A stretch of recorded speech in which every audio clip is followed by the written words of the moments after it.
To skade tu tá kamera tam vyskočila. Ani som nevidel.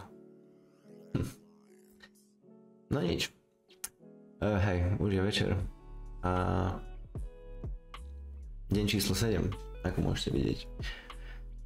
A som dostal ďalší dobrý nápad, že tie celé videá by som mal robiť trošku inak a namiesto toho, že tu sa ukazujem seba, tak by som mohol ukazovať aj seba, aj monitor.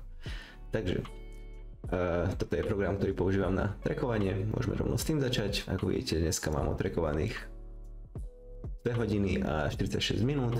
Program sa volá Activity Watch. Je to veľmi zaujímavé. Sme naspäť na najlepšom mieste na svete a to je Mairo.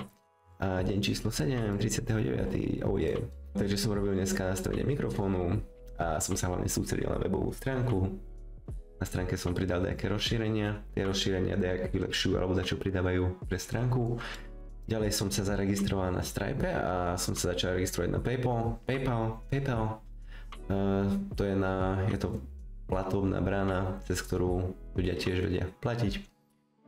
Ďalej som začal veci ukladať v Mire, Tuna.